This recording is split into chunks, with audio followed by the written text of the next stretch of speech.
Santa Claus is on his way. He's loaded goodies on his sled. Drop 'em off on Christmas Day. All right. So what y'all think about the floor mats in the last video? I think it's the right move.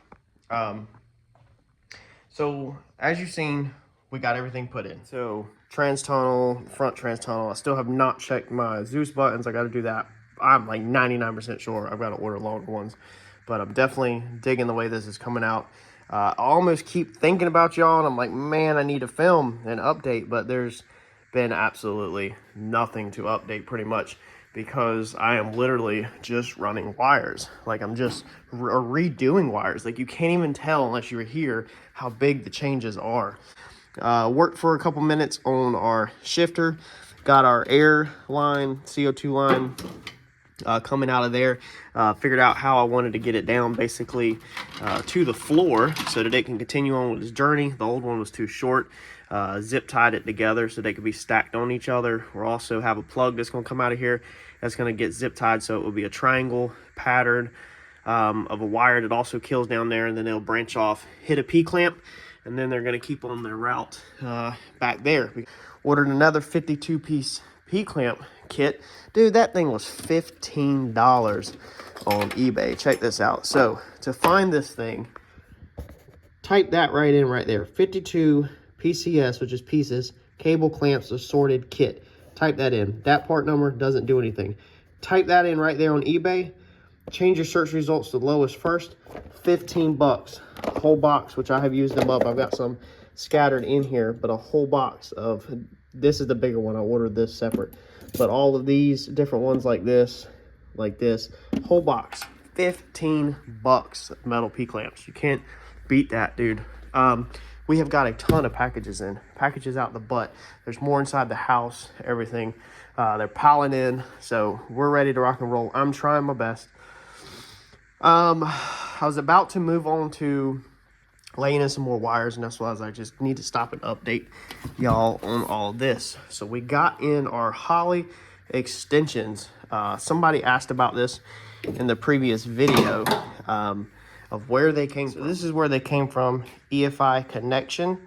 You can Google them. They have a website, EFI Connection, and there is the part numbers right there. So this is for the Dominator, but they have them literally for every Holley that you could possibly need. Let's make sure it's focused. There you go. So every Holley that you could possibly have, or a wiring that you could possibly have, they have these extension cables. Now I think I paid about 220 bucks for this right here, but it is well worth it. I mean, everything is what I like. It's black. You know, it's just an extension, so it doesn't literally matter. I think they literally just run everything with black wire, it looks like. You know, but you literally are just extending them, so it don't matter about the color. Like, don't get obsessed over that. This is just an extension. That's all it is. So as long as it goes from point A to point B in the same pin, then you're good to go. Yeah, it seems like a really good quality part. I mean, it looks really good. So we're gonna get that thing in there, plugged in, go ahead and figure out how to route that. Definitely gonna need my larger P-clamps. I actually need to order another set of the big ones to get these things routed around, but that's what I'm working on, y'all. Just laying stuff in. We need to go ahead and pull the, let's see here. What is that? We need to pull the parachute cable back in. Yep. We need to start working on the CO2 lines for here. A lot of stuff that you just can't see, just small stuff. Basically, I want to kind of get the interior done. I have stuff to do the front end. I have a lot of freaking parts. I'm ready to rock and roll. I ordered different tabs, changed the tabs out on this. Ready to go with the upper A-arms. Ordered the A-arm, the new ball joints, all that. So we're ready to rock and roll on the front end, but, well, I don't have the converter back in yet. But I just don't want to stop in the middle of the inside, because then if you're like me, you know how a lot of that works, and you'll end up just getting distracted. So I'm going to keep on going as much as I can, at least on the wiring and stuff.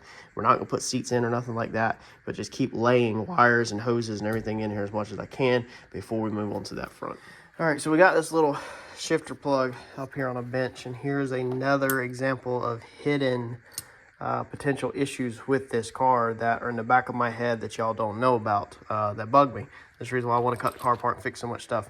These are the Amazon or eBay heat shrinks that you apply heat and it pops the solder in the center and melts it. You can see that that white one right there is actually not even fully melted. The band's not even fully melted at all. The issue with these, there's about none left in the car. There's some left on the headlights and tail lights and stuff like that. I'm not going to just dig that stuff out for no reason. But the shifter had them on it. I thought I was doing right at that time. I later learned that these are just really cheap. And, you know, there's a correct way to soldering, which is including cleaning it and all that stuff, which I'm still not the greatest about doing when I prep. But now I do solder without these, and I actually solder with a soldering gun and then put heat shrink over it. So there's not necessarily anything wrong with these, I want to say.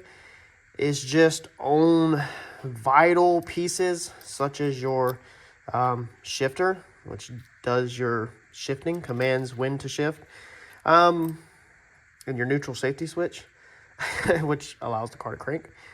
This is probably not the best bet for the cheap Amazon or eBay quick fixes. Headlights, tail lights, have at it. But yeah, so they were spliced there, and then the wires were extended, okay?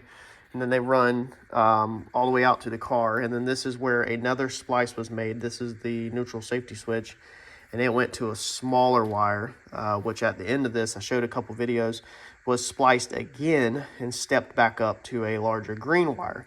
So there was 1, 2, 3 splices in, I believe this is the neutral safety switch.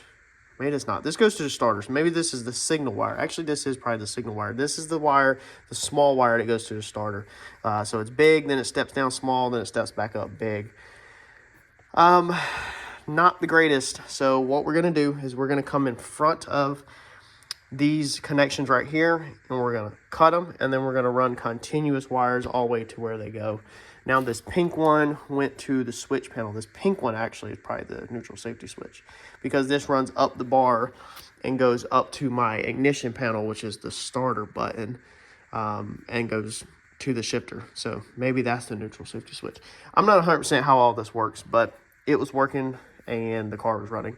The blue wire, not 100% sure what that was, but it was not hooked up. When Chris wired the car, he had just cut that right there at the end so that it wasn't seen and that it was tucked out of the way, and it was not hooked to anything. So we're gonna keep that one not hooked into anything at all. This is the type of stuff we're cleaning up. This is the type of stuff you probably have on your car that as you've grown, you've added and added and added, and it gets to a point where it's nice just to tear it all out, start all the way back at the plug, snip it, and do one continuous run.